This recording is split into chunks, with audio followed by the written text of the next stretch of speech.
بھارت میں شائع ہونے والی کتاب کال کی اوتار نے دنیا بھر میں ہلچل مچا دی ہے۔ اس کتاب میں یہ بتایا گیا ہے کہ ہندوؤں کی مذہبی کتابوں میں جس کال کی اوتار کا تذکرہ ملتا ہے وہ آخری رسول صلی اللہ علیہ وآلہ وسلم بن عبداللہ ہی ہیں۔ اس کتاب کا مصنف اگر کوئی مسلمان ہوتا تو وہ اب تک جیل میں ہوتا اور اس کتاب پر پابندی لگ چکی ہوتی، مگر اس کے مصنف پنڈت وید پرکاش برہمن ہندو ہیں اور وہ الہ آباد یونیورسٹی سے وابستہ ہیں۔ وہ سنسکرت زبان کے ماہر اور معروف محقق اسکالر ہیں۔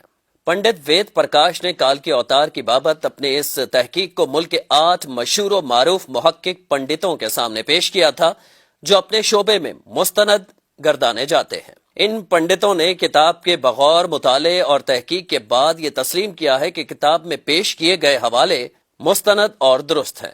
برہمن پنڈت وید پرکاش نے اپنے اس تحقیق کا نام کال کی اوتار یعنی تمام کائنات کے رہنما رکھا ہے۔ ہندوؤں کی اہم مذہبی کتاب میں دراصل یہ ایک عظیم رہنما کا ذکر ملتا ہے جسے کال کی اوتار کا نام دیا جاتا ہے۔ سو پنڈت وید پرکاش گہری تحقیق کے بعد یہ دعویٰ کرتے ہیں کہ اس کال کی اوتار سے مراد حضرت محمد صلی اللہ علیہ وآلہ وسلم ہے جو مکہ میں پیدا ہوئے۔ چنانچہ ان کا کہنا ہے کہ تمام ہندو جہاں کہیں بھی ہوں ان کو اب کسی اور کال کے اوتار کا انتظار کرنے کی ضرورت نہیں ہے، بلکہ اس کے لیے انہیں محض اسلام قبول کرنا ہے اور آخری رسول صلی اللہ علیہ وآلہ وسلم کے نقش قدم پر چلنا ہے جو بہت پہلے اپنے مشن کی تکمیل کے بعد اس دنیا سے تشریف لے جا چکے ہیں۔ اپنے اس دعوے کی دلیل میں پنڈت وید پرکاش نے ہندوؤں کی مقدس مذہبی کتاب وید سے مندرجہ ذیل حوالے دلیل کے ساتھ پیش بھی کیے ہیں۔ نمبر 1، وید کتاب میں لکھا ہے کہ کال کے اوتار بھگوان کا آخری اوتار ہوگا جو پوری دنیا کو راستہ دکھائے گا۔ ان کلمات کا حوالہ دینے کے بعد پنڈت وید پرکاش لکھتے ہیں کہ اس پیش گوئی کا اطلاق صرف حضرت محمد صلی اللہ علیہ وآلہ وسلم کے معاملے میں درست ہو سکتا ہے۔ نمبر 2، ویدوں کی پیش گوئی کے مطابق کال کی اوتار ایک جزیرے میں پیدا ہوں گے اور یہ عرب علاقہ ہی ہے جسے جزیرۃ العرب کہا جاتا ہے۔ نمبر 3، مقدس کتاب وید میں لکھا ہے کہ کال کے اوتار کے والد کا نام وشنو بھگت اور والدہ کا نام سومانب ہوگا، جبکہ سنسکرت زبان میں وشنو اللہ کے معنوں میں استعمال ہوتا ہے اور بھگت کے معنی غلام اور بندے کے ہیں۔ چنانچہ عربی زبان میں وشنو بھگت کا مطلب اللہ کا بندہ یعنی عبداللہ ہوا اور سنسکرت میں سومانب کا مطلب امن ہے جو کہ عربی زبان میں آمنہ ہوگا، اور آخری رسول صلی اللہ علیہ وآلہ وسلم کے والد کا نام عبداللہ اور والدہ کا نام آمنہ ہی ہے۔ نمبر 4، وید کتاب میں لکھا ہے کہ کال کی اوتار زیتون اور کھجور استعمال کرے گا اور وہ اپنے قول و قرار میں سچا اور دیانتدار ہوگا، اور یہ دونوں پھل حضور اکرم صلی اللہ علیہ وآلہ وسلم کو مرغوب تھے، جبکہ آپ سچائی اور دیانتداری میں تو اس حد تک معروف تھے کہ مکہ میں محمد صلی اللہ علیہ وآلہ وسلم کے لیے صادق اور امین کے لقب استعمال کیے جاتے تھے۔ نمبر 5، وید کے مطابق کال کی اوتار اپنی سرزمین کے معزز خاندان میں سے ہوگا، اور یہ بھی محمد صلی اللہ علیہ وآلہ وسلم کے بارے میں سچ ثابت ہوتا ہے کہ آپ قریش کے معزز قبیلے میں سے تھے جس کی پورے عرب میں عزت اور شام و عراق میں پہچان تھی۔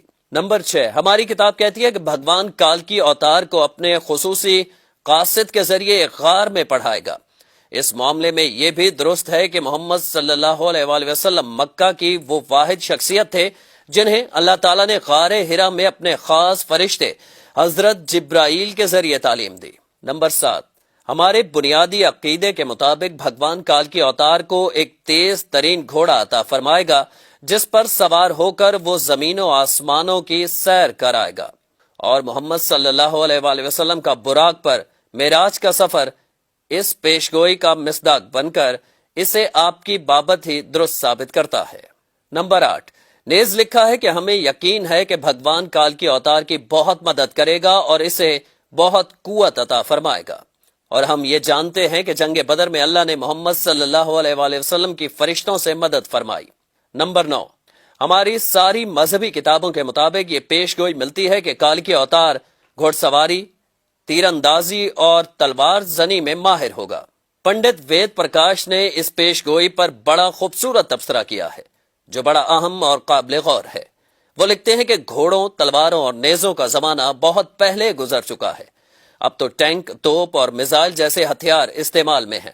لہٰذا یہ عقل مندی نہیں ہے کہ ہم اس دور جدید میں تلواروں، نیزوں اور برچھیوں سے مسلح کال کے اوتار کا انتظار کرتے رہ جائیں۔ حالانکہ حقیقت یہ ہے کہ مقدس کتابوں میں کال کے اوتار کے واضح اشارے حضور صلی اللہ علیہ وآلہ وسلم کے بارے میں ہیں، جو ان تمام حربی فنون میں کامل مہارت رکھتے تھے۔ ٹینک، توپ اور میزائل کے اس دور میں گھڑ سوار، تیز زن اور تیر انداز کال کے اوتار کا انتظار نری حماقت ہے۔ اس کو اتنا پھیلائیں کہ ساری دنیا کے ہندو کلمہ پڑھ کر اللہ تعالیٰ کے حضور سچی توبہ کر کے جنت میں جانے والے بن جائیں۔ کم از کم اپنے دوستوں کو ضرور بتائیں۔